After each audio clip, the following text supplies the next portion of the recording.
Welcome to Million Dollar Grit, the podcast that dives deep into the world of entrepreneurship where tenacity meets strategy and dreams meet reality. My name is Julie, and I explore the raw, often overlooked truths of what it takes to succeed in business and in life. It's not just about the glossy success stories, it's about the grit it takes to get there. Hey everyone, Julie here, and today I want to talk to you about bonuses. Bonuses specifically in courses, programs, and sometimes even services. A lot of people know bonuses as like, hey, this is the thing you throw into an offer to sweeten the deal.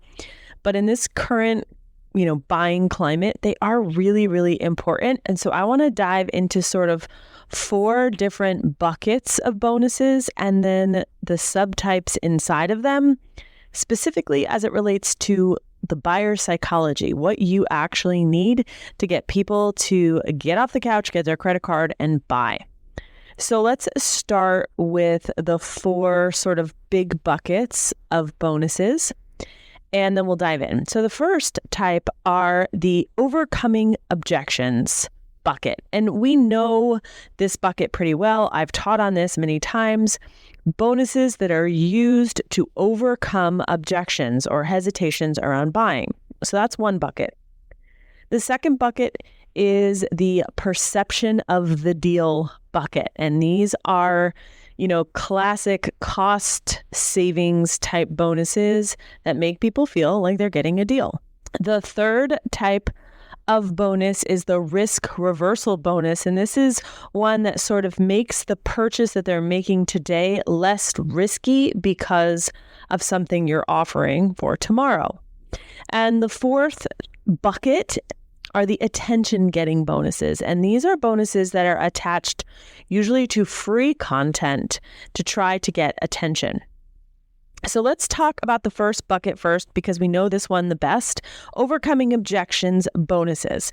So the first type of objection that someone's going to have when they're thinking about making a purchase is like, I'm not sure I can do it, right? I'm not sure I have the capability.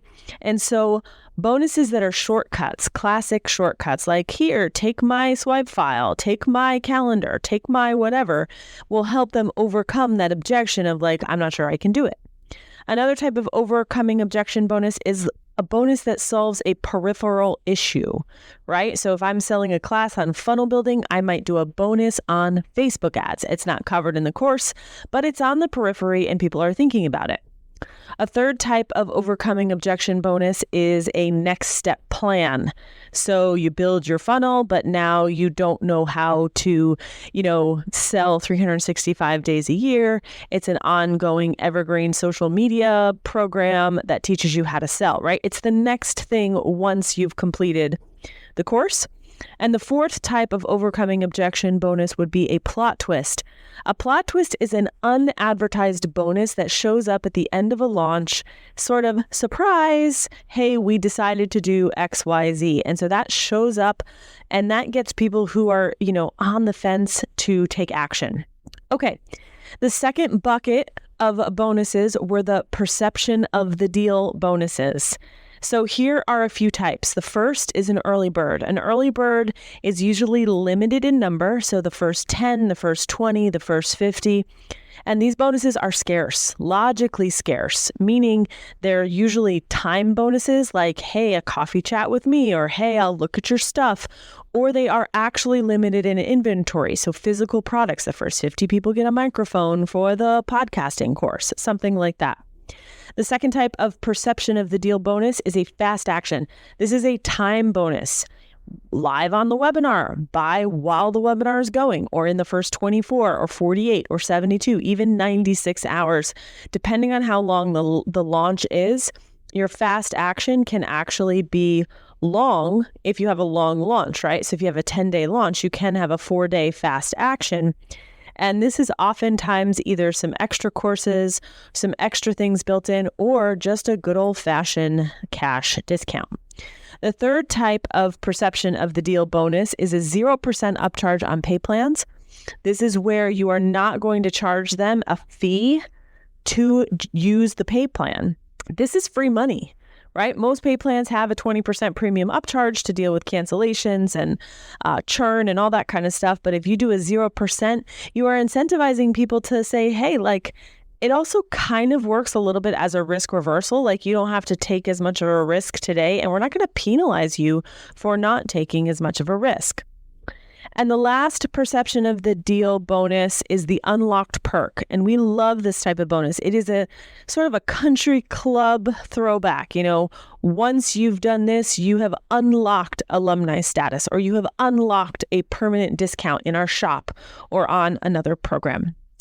The third bucket that I was discussing were the risk reversal.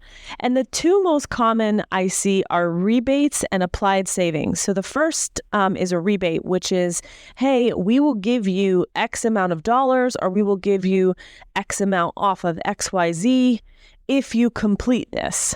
Right? And so it creates this sense of, I'm going to take action, I'm going to purchase, I'm going to complete it, and then I'm going to get a reward for completing it. It reduces some of that risk, especially if it's a rebate, like a cash rebate. Then they feel like it's also sort of perception of the deal. The second is applied savings. This one we use all the time as well. Hey, purchase this program today. Hey, sign up for this VIP day today. And if you decide to do the bigger product later, we will apply everything you paid to that bigger offer. Okay, so those are the two most common risk reversal style bonuses. And the last bucket, which is probably one of the most important buckets right now, but the least used, are the attention getting bonuses. You may have heard of these. These are the show up bonuses or the stay till the end bonuses. Think timeshare pitches giving you a free gift card for a dinner, right?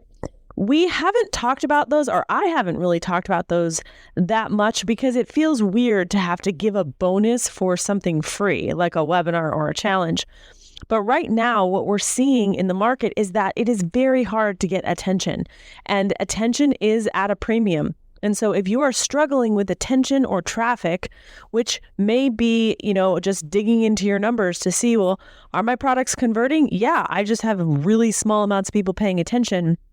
You may want to look into the show up bonuses or the stay till the end bonuses. And the ones that are stay to the end bonuses are the ones that kind of feel like a tell-all, right? Like, I'm going to show you this thing that I wouldn't necessarily show people. Okay, so it's behind the scenes, it's over the shoulder, it's a tell-all. Think curious, right? Show up bonuses could be things like get an extra swipe or get entered to win this cool thing or a goodie like a swag. But using those will be important if you are struggling to get attention.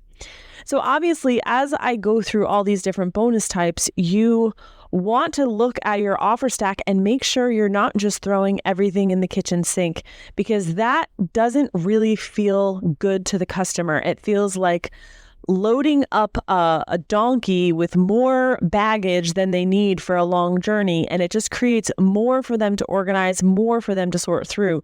But very strategic bonuses that have different psychology attached will help make the sale. Talk to you soon. And there you have it, folks. Another dose of $1 Million Grit. I hope today's episode has left you feeling inspired, equipped, and ready to face your own entrepreneurial journey with resolve. Remember, until next time, embrace the struggle, harness your grit, and keep pushing forward. You're stronger than any challenge you face. I'm Julie, and this has been $1 Million Grit.